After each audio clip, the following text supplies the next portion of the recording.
السلام علیکم ورحمۃ اللہ وبرکاتہ۔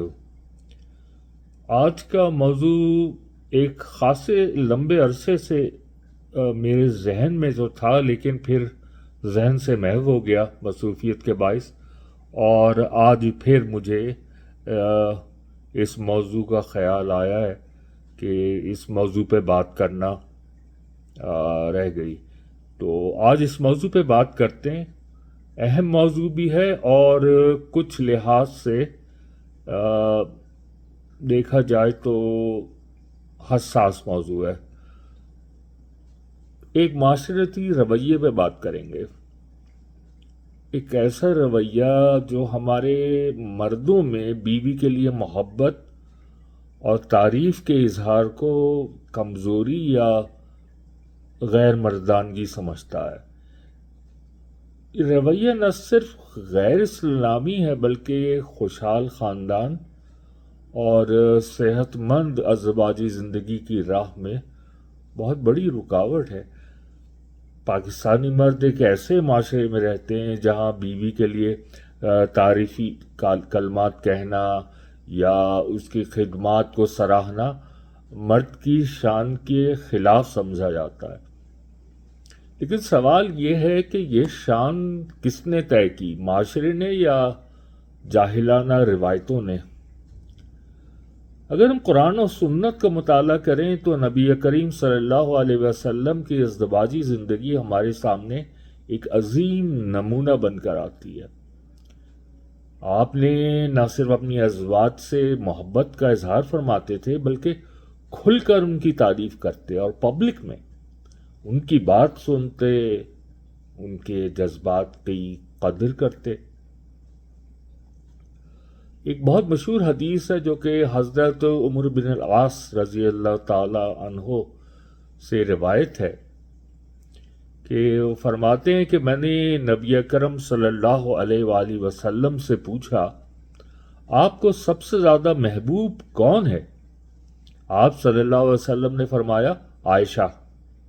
میں نے عرض کیا، اور مردوں میں؟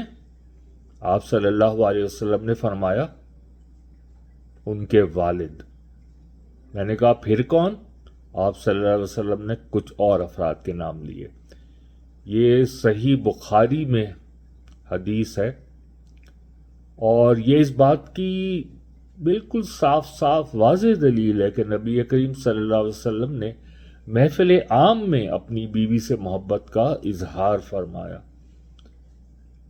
یہ کیونکہ ایک سوال ایک صحابی نے محفل میں پوچھا اور نبی اکرم صلی اللہ علیہ وسلم نے بغیر جھجک بلا تکلف حضرت عائشہ رضی اللہ عنہا کا نام لے لیا۔ آپ نے غیر مبہم الفاظ میں فرمایا کہ عائشہ، حالانکہ وہ چاہتے تو کہہ سکتے تھے میری اہل خانہ یا میری ازواج۔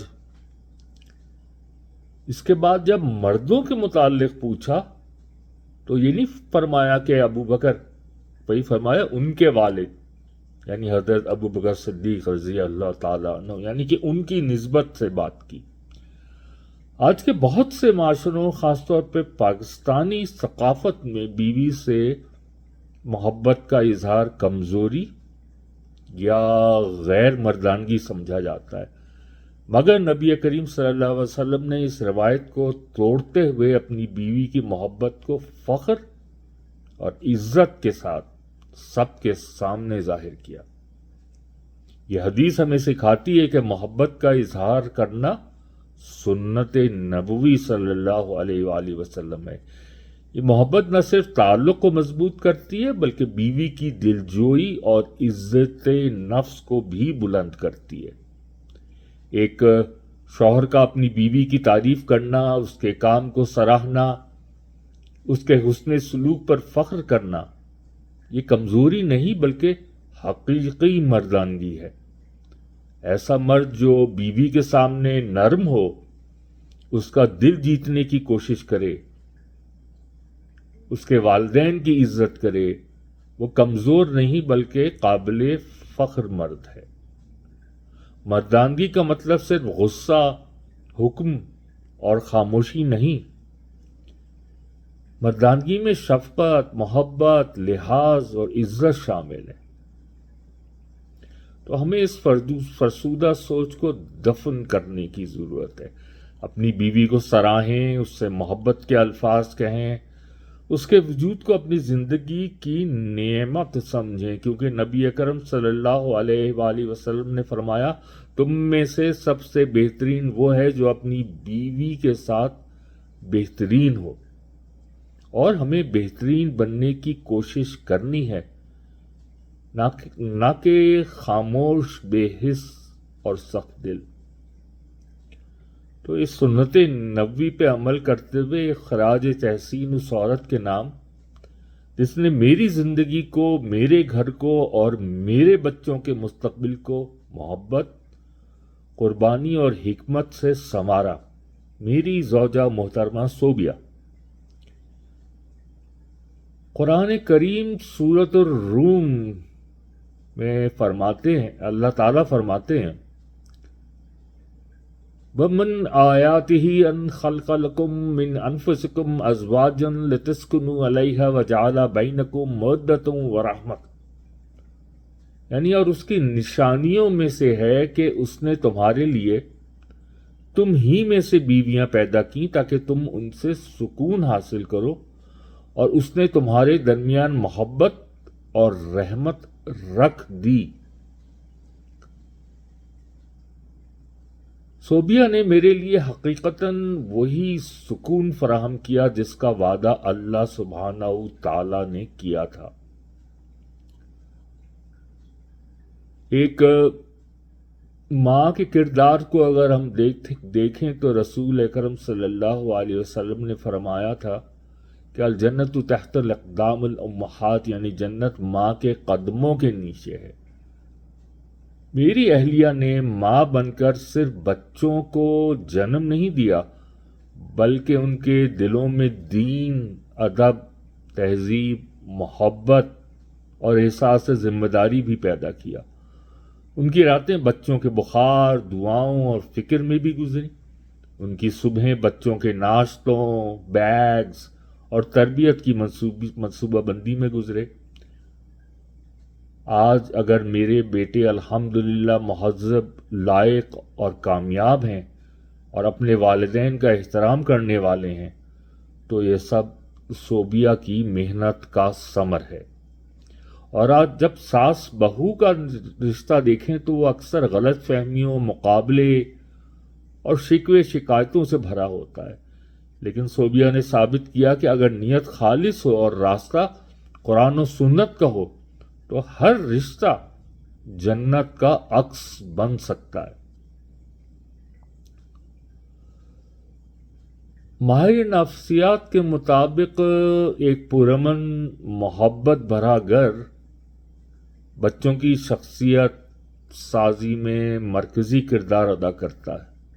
ایک ماں کا طرز عمل، اس کا تحمل، اس کی توجہ، یہ سب بچے کے ذہنی اور جذباتی نشو و نما پہ گہرا اثر ڈالتے ہیں. اسی طرح شوہر کے لیے ایک تعاون کرنے والی، سننے والی، احترام کرنے والی بیوی نہ صرف اس کے اعتماد میں اضافہ کرتی ہے بلکہ اسے بہتر شوہر اور بہتر باپ بننے میں بھی مدد دیتی ہے. صوبیہ نے مجھے بطور انسان نکھارا. انہوں نے میرے غصے کو، جو کہ بہت شدید بھی تھا، تحمل سے، میری پریشانی کو ہمدردی اور تعاون سے، اور میری خاموشی کو محبت سے جواب دیا. سب سے زیادہ بڑھ کر مجھے نماز کا پابند بنایا. یہ نفسیاتی قوت ہر عورت میں نہیں ہوتی، یہ صرف انہیں عطا ہوتی ہے جنہیں اللہ تعالیٰ خاص طور پہ دیتا ہے. میں نے شاید صوبیہ سے کبھی کھل کر نہیں کہا، لیکن آج دنیا کے سامنے اعتراف کرتا ہوں کہ تم نے میرے لیے وہ سب کچھ کیا جو ایک مثالی شریک حیات کر سکتی ہے. تم نے ہمارے بچوں کے لیے جو قربانیاں دیں، جو دعائیں کیں، جو راتیں جاگیں اور جو خواب بنے، وہ سب تمہیں میرے دل میں اس مقام پر لے آئے ہیں جہاں نہ وقت اثر کرتا ہے نہ فاصلے. تم صرف میری بیوی نہیں ہو، میری زندگی کی سب سے بڑی نعمت ہو.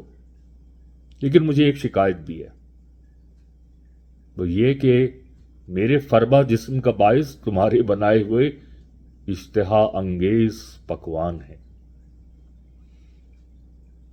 میرے سامعین، اللہ تعالی ہر مرد کو ایسی بیوی اور ہر بچے کو ایسی ہی ماں عطا کرے، اور ہم سب کو اس خاندانی نظام کی قدر کرنے والا دل عطا کرے جو اللہ کی سب سے بڑی نعمتوں میں سے ہے. جزاکم اللہ خیرن. السلام علیکم ورحمۃ اللہ وبرکاتہ.